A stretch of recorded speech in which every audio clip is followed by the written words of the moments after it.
से पाक में है हुजूर फरमाते ज़ूरुल कबूरा, कब्रों की ज़ियारत किया करो, लिअन्नहा तुज़क्किरुल आखिरा, इसलिए कि कब्र तुमको मौत की याद दिलाती रहेगी। कब्रों पे जाओगे मौत याद आती रहेगी, और जब मौत याद आएगी तो गुनाहों से तुम बचते रहोगे। इसलिए ऐ लोगों, बुजुर्गों की कब्रों पे जाओ, आला हजरत के उर्स में जाओ, और अपने माँ बाप की कब्रों पे भी जाओ। आप बरेली नहीं जाओगे, बहुत पहुंचेंगे, करोड़ों लोग पहुंचेंगे, लेकिन अगर अपनी माँ बाप की कब्र पे नहीं जाओगे तो दूसरा कोई जाएगा? बोलो, कोई नहीं जाएगा। इसीलिए हुजूर फरमाते मंज़ारा कब्र अबवैहि फी कुल्लि यौमि जुमा, जो हर जुमा के दिन माँ बाप की कब्र की जियारत करेगा, हर जुमा को, फ़ग़ुफ़िर लहू मा तक़द्दम मिन ज़ंबि व मा तअख़्ख़रा, तो उसकी वजह से उसके अगले पिछले गुनाह सब माफ़ कर दिए जाएंगे। अगर गुनाहों को माफ़ करवाना है तो माँ बाप की कब्रों पे हाजिरी दिया करो जुमा के दिन,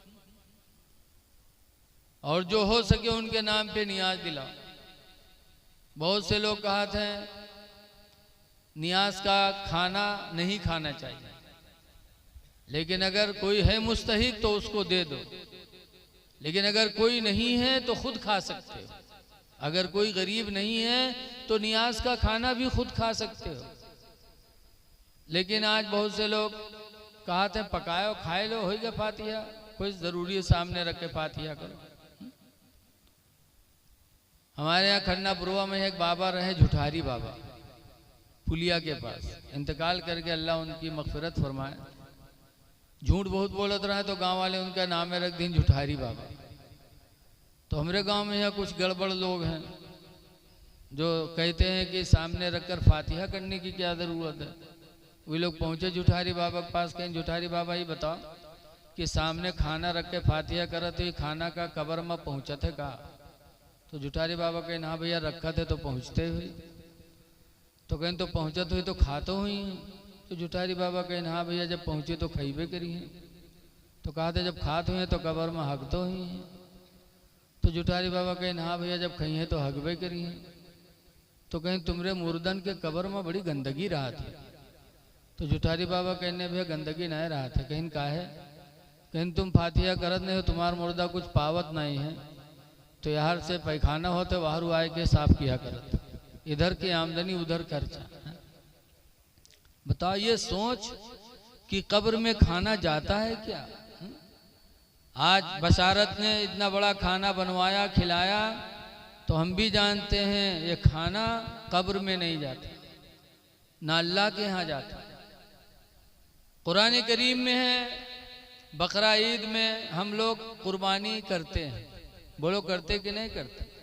बच्चे का अकीका करते हैं, अकीके में जानवर ज़बा करते हैं, और ज़बा करने के बाद हम लोग दुआ पढ़ते हैं अल्लाहुम्मा तक़ब्बल हाज़िहिल उज़हिया, ऐ अल्लाह तो इस कुर्बानी को कबूल कर ले। दुआ करते कि हाथ फैला के कि नहीं? अकीका करने के बाद भी कहते अल्लाहुम्मा तक़ब्बल हाज़िहिल अक़ीक़ा, ऐ अल्लाह तू इस अक़ीक़ा को कबूल फरमा ले। तो क्या वो बकरा अल्लाह के यहाँ जाता है?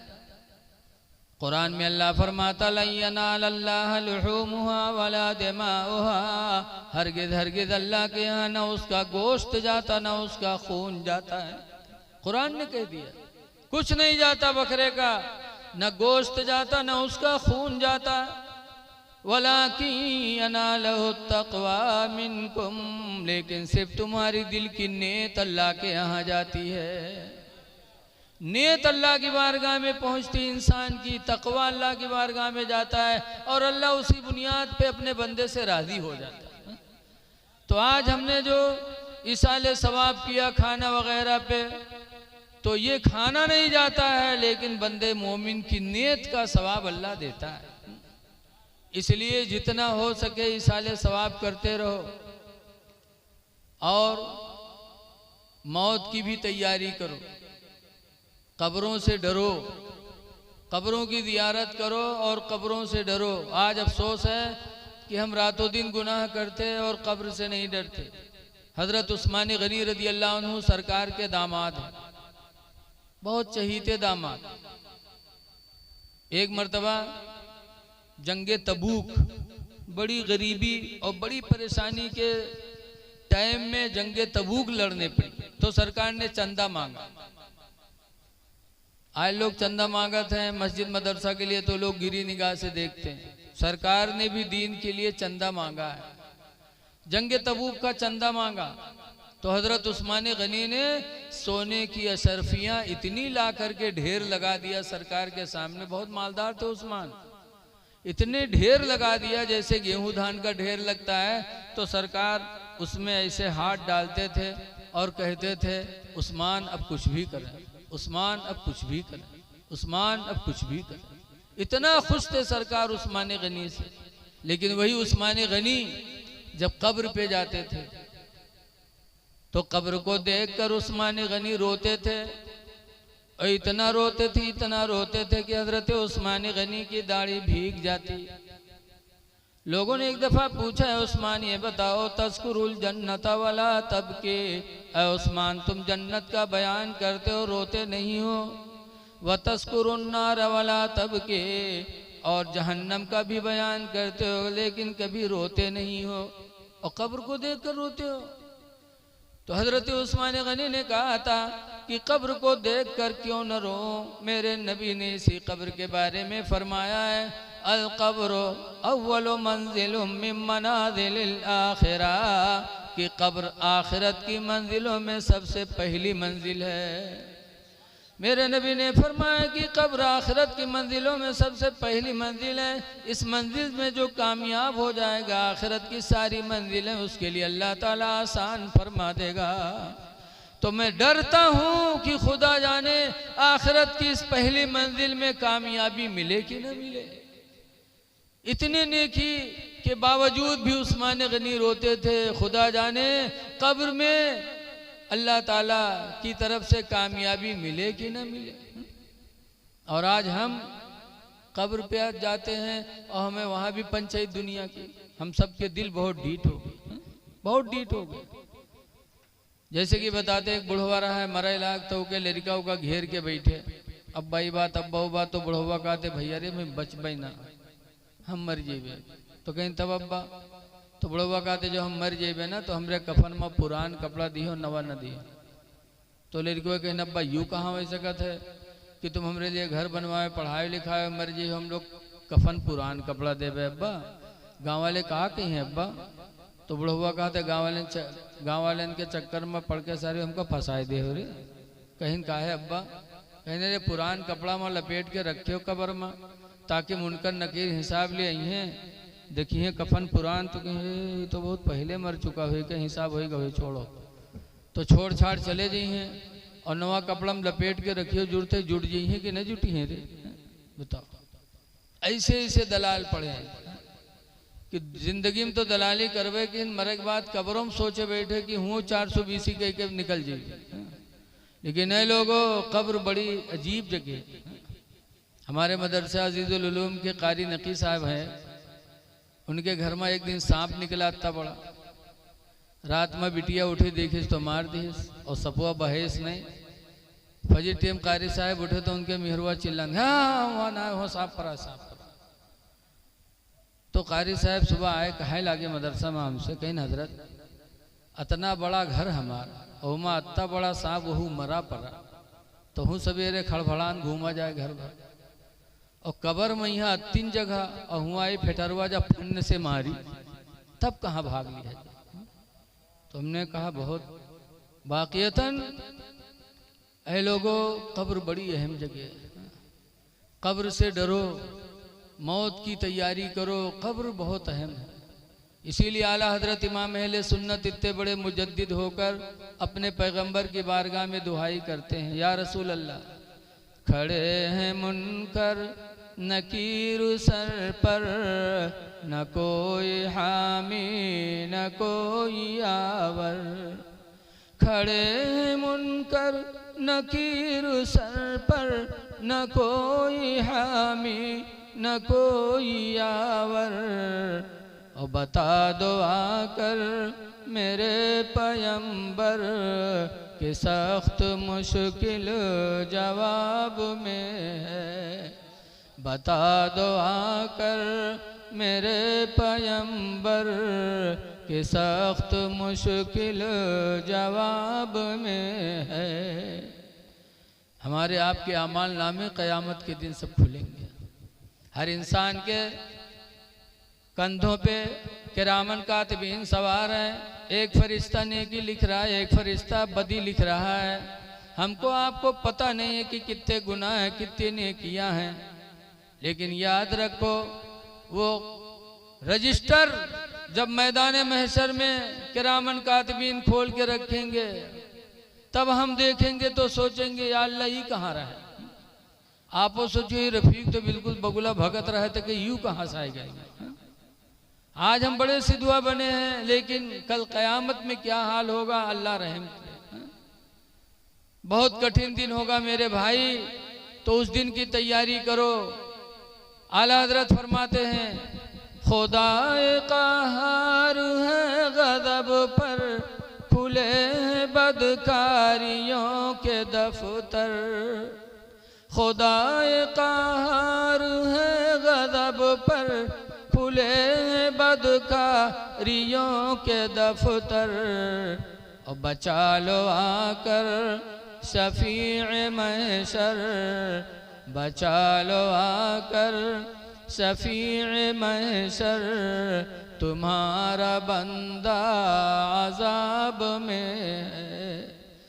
तो है लोगों तैयारी करो, अमाल की तैयारी करो। साहबे किराम की जिंदगी हमारे तुम्हारे लिए नमूने अमल है। इसलिए माँ बाप के लिए दुआए मग़फ़िरत करो। माँ बाप जब तक जिंदा हों, आज हम जिंदगी में माँ बाप की तरफ तवज्जो नहीं देते। अलग हो गए बीवी को लेकर के, अब्बा बीमार पड़े कोई मतलब नहीं। गर्मी का ज़माना है, बाप कमरे के अंदर पड़ा है, बच्चा जवान है, अपनी चारपाई छत पे लेके चला गया, आंगन में लेके चला गया। बाप बेचारा अंदर पड़ा तड़प रहा है, माँ अंदर तड़प रही है। तुम ताकत की बुनियाद पे कभी छत पर कभी बाहर, और माँ बाप के लिए नहीं सोचते। अलग हो गए हो, खाना खा रहे हो, सब कुछ ऐश कर रहे हो, माँ बाप के लिए नहीं। लेकिन देखा जाता है वही बाप जब बीमार हुआ और आखिरी वक्त आ गया, पानी भी नहीं जा रहा है, तब बच्चा जाएगा जवान दूध का प्याला लेकर के चम्मच से दूध डालने। बाप का दिल नहीं जलेगा कि जब मैं पीने के लायक था दूध तब तुमने पियाया नहीं, जब खाने के लायक था तब तुमने खाना नहीं पूछा, आवाज हलक से कुछ नहीं जा रहा है तब दूध पिलाने आए। ऐ लोगों, उससे पहले अपने माँ बाप की खिदमत करने की कोशिश करो। जागने के टाइम तुम जा रहे हो दिखाने के लिए। माँ बाप तुम्हारे लिए जन्नत भी हैं, माँ बाप तुम्हारे लिए जहन्नम भी है। हदीस पाक में हुजूर फरमाते हैं हुमा जन्नत का व हुमा नारु का, कि वो दोनों तुम्हारे लिए जन्नत भी हैं और वो दोनों तुम्हारे लिए जहन्नम भी हैं। अगर राजी हो गए तो जन्नत तुम्हारी, अगर माँ बाप नाराज हो गए तो जहन्नम तुम्हारे। इसलिए रहती दुनिया माँ बाप की खिदमत कर लो। माँ बाप ऐसी नेमत है। हदीस पाक में मन नजरा वजहल वालिदैनी नजरत रहमा, जिसने माँ बाप का चेहरा रहमत की निगाहों से देखा, फकतब अल्लाहु बिकुल्li नजरतिन हज्जतम मबरूरा, तो अल्लाह ताला उस देखने वाले के लिए हर नजर के बदले में एक हज मकबूल का सवाब लिखेगा। एक हज मबरूर, एक होता है हज, एक होता है हज मबरूर। हम और आप हज कराए तो हज है, और मबरूर उसे कहते हैं जो हज अल्लाह की बारगाह में कबूल हो गया। भाई हाजी तो बहुत है दुनिया में, कैसे कैसे हाजी। कुछ तो हज से पहले ठीक रहा था, हज कह क्या होता है तो बहुत बड़े पाजी हो जाते। वो हज मबरूर की निशानी नहीं, हज मकबूल की निशानी इस्लाम की किताबों में है कि हाजी हज करके आए उसकी नमाजें न छूटें। किसी का माल न हड़पे, किसी की माँ बहन पर गलत निगाह न उठाए, गुनाहों से बचे तो समझ जाओ उसका हज अल्लाह की बारगाह में कबूल हो गया। लेकिन अगर माँ बाप जिंदा है, मोहब्बत भरी निगाहों से देख लिया तो हुजूर फरमाते हैं हज नहीं, हज मकबूल का सवाब अल्लाह अता फरमाएगा। इसलिए लोगों, माँ बाप का चेहरा मोहब्बत से देखो। लेकिन आज देखा जाता है आदमी बाहर जाए और जब लौट के आई तो अब्बा न ढूंढी, ना अब्बा ना अम्मा, न लड़का न बिटिया, ऐते आवत कहीं गुडुआ कम्मी कहाँ है गुडुआ कम्मी, और नहीं पाए तो घर में घुसा हुआ ढूंढे पाएगा तो हुआ मुँह फूला है, मुँह को पता ना फुलाए भाई। तो अब बड़ी हिम्मत के हाथों लगे इसके क्या बात गुडुआ कम्मी कहा भगवान, अति जोर से हड़काओ थे फिर भी नौजवान को कुछ असर नहीं। फिर भी पूछा थे कहा बात गुरु में कहा बात, कहीं सुन या तो अपने भाई वग ले करो हमका ले करो, कहीं कहा हुआ कहीं तोर भैया हमका गाली दी से, या तो भाई वग ले करो हमका ले करो, गाली दी से लाओ लाठी कहाँ है बताओ। दिन भर मेहनत किया, शाम को चुड़ैली ने लाठी पकड़ा दी। अरे भाइयों पे लाठी उठाने वालों जरा सोचो, तुम्हारा भाई को अल्लाह ताला इसलिए पैदा करता है ताकि तुम्हारी ताकत बन जाए। अपने बाप के जो अकेल होते उनके गांव में कोनो इज्जत रहा था, जो चाहते वही थपरी आ देते, कहते कि मान लो का कोई आगे पीछे, अगर भाई है कई एक तो लोग नहीं बोलते। ऐसे ही हजरत मूसा अलैहिस्सलाम को अल्लाह ताला ने फिरौन के ज़माने में पैदा किया और फिरौन ने खुदाई का दावा कर दिया। अब फिरौन के सामने अल्लाह की वहदानियत का पैगाम लेके जाना था मूसा अलैहिस्सलाम को, लेकिन मूसा अलैहिस्सलाम सोचते थे वक्त का बादशाह है, बादशाहों का मिजाज बुलंद होता है। तो अल्लाह ताला ने मूसा अलैहिस्सलाम का एक भाई पैदा किया हारून को, और जब हारून बड़े हो गए तो अल्लाह ताला ने फरमाया है मूसा अब न डरो, सना शुद्ध अदूद का भी अखी का, ऐ मूसा मैंने तुम्हारे बाजुओं को तुम्हारा भाई पैदा करके मजबूत कर दिया है, अब दो हो गए हो डरो ना। तो भाई से भाई को ताकत मिलती है, बीवी की वजह से भाई पर लाठी न उठाओ, बीवी की वजह से भाई को तंग न करो। हदीस पाक में हुजूर फरमाते ला युमिनु अहदुकुम, तुम में का कोई मोमिन नहीं होगा हत्ता युहिब्बा लिअखीहि मा युहिब्बु लिनफ्सिही, यहाँ तक कि अपने भाई के लिए वही पसंद करे जो अपने लिए पसंद करे। इसलिए लोगों, माँ बाप का चेहरा मोहब्बत से देखो। बताते हैं एक आदमी था, उसकी माँ बूढ़ी हो गई थी, आंखों की बीनाई भी चली गई थी। एक दिन वो लड़का शाम को देर हो गई नहीं आया, तो उसकी बीवी से कोई मतलब नहीं, लेकिन उसकी अंधी माँ बेचारी दरवाजे पर आकर बाहर और कोंच फैला के दुआ करने लगी, इलाही मेरे बच्चे को वापस फरमा दे, या अल्लाह मेरी जवान औलाद को हिफाजत से घर वापस फरमा दे। अंधी माँ बैठी दरवाजे पे दुआ मांग रही थी। थोड़ी रात गुजरने के बाद वो नौजवान आया। जब आया तो हाथ में उसके पन्नी थी मिठाई, दरवाजे पर आया और माँ को कतरिया के अंदर जाने लगा। माँ से पूछा भी नहीं कि अम्मी इतनी रात यहाँ बाहर क्यों बैठी, पूछा नहीं, कतरा के अंदर जाने लगा। माँ को कुछ एहसास हुआ कि शायद कोई जा रहा है, तो पूछा बेटा, तो कही आज ऐसे बोला थे ना अब्बा अम्मा जैसे गदावे हिनहिनात नकुनस बोली, ऐसे पूछे भैया जैसे हूँ किस, वैसे वो बेचारी अंधी माँ लिपट गई और ऐसे ऐसे हाथों से सोहराने लगे, वो मेरे बेटे कहाँ थे, वो मेरे लाल कहाँ थे। और सोहरावे के हाथ में मिठाई पन्निया रहा तो का ऊपर करत चला जाए, क्योंकि हाथ में लाग न जाए, जान जाए कि मिठाई लेके आवा, वो सोहरावत चले जाओ, ऊपर उठावत चला जाए। बताइए, वो माँ जिसने 9 महीना तक तुमको अपने पेट में रखा, 2 साल तक सीने का दूध पिलाया, तुम खा नहीं सकते थे तो नवाला बना बना के तुम्हारे मुंह में रखती रही, तुमको खिलाया, तुमको नहलाया, तुम्हारे कपड़ों को धुला, तुम्हें सुरमा लगाया, तेल लगाया, तुम्हें पाल पोस के बड़ा किया, और तुम मिठाई लाए हो तो अपनी माँ से ऊपर कर रहे हो कि माँ को मिठाई न लग जाए। ऐ लोगों, 4 दिन की जिंदगी है, खुदा के यहाँ जर्रे जर्रे का हिसाब होगा। इसलिए मौत को याद करो, माँ बाप को नज़रअंदाज न करो। माँ बाप तुम्हारे लिए जन्नत भी हैं, माँ बाप तुम्हारे लिए जहन्नम भी है। इसलिए दुआ करो कि अल्लाह ताला हमें तुम्हें माँ बाप की खिदमत की तौफीक अता फरमाए। अल्लाह से बख्शिश की दुआ करो, और बख्शिश की दुआ कब कबूल होगी? जब हमारी नमाज़ें अदा होंगी। आज हमारी नमाज़ें छूट रही हैं। ऐ लोगों, अल्लाह के घरों से राब्ता रखो। हदीस पाक में है कि 3 लोग खुदा के मेहमान हैं। कौन कौन?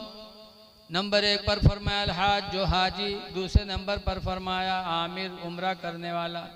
और तीसरे नंबर पर कौन है? अल्लाह का मेहमान।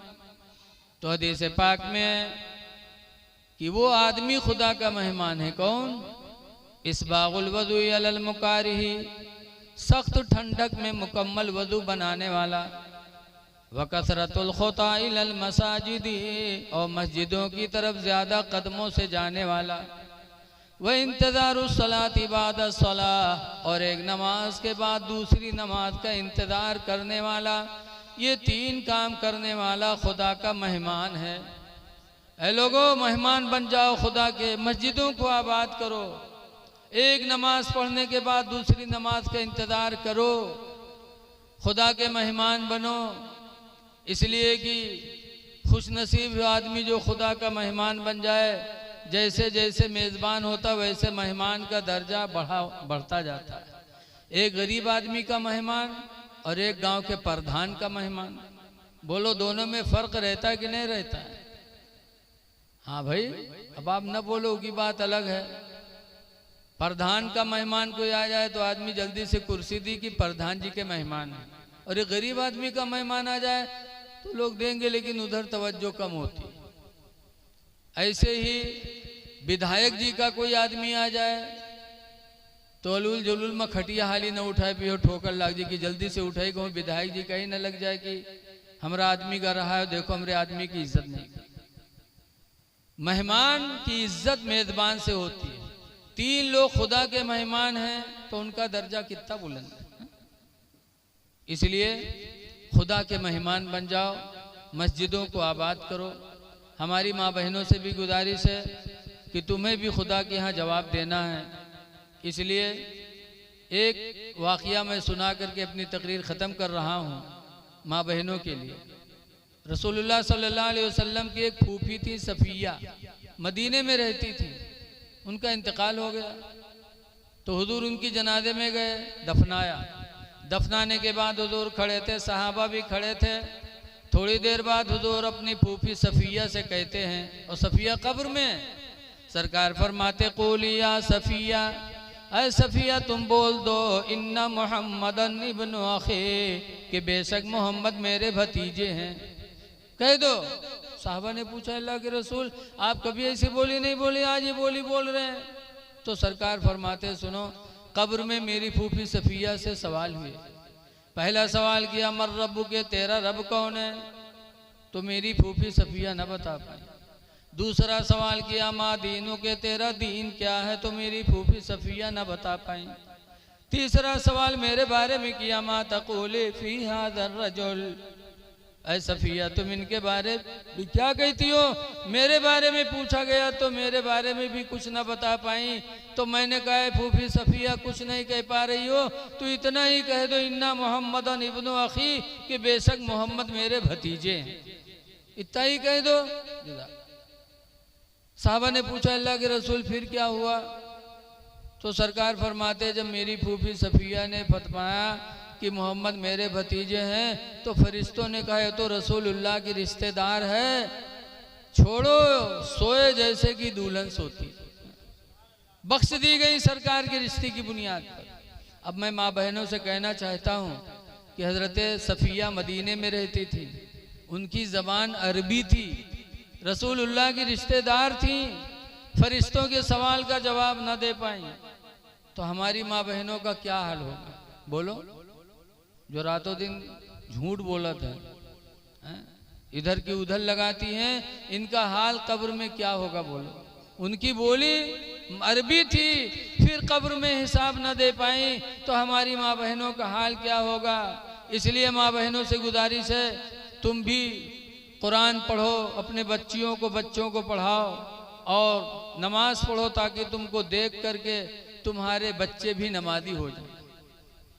रसूलुल्लाह सल्लल्लाहु अलैहि वसल्लम की भी हजरत आयशा कहती हैं कि अमरना रसूलुल्लाह सल्लल्लाहु अलैहि वसल्लम बिबनाइल मस्जिद फिल बुयूत। हजरत आयशा कहते हैं कि हुजूर ने हम सबको हुक्म दिया कि हर घर में मस्जिद बनाई जाए।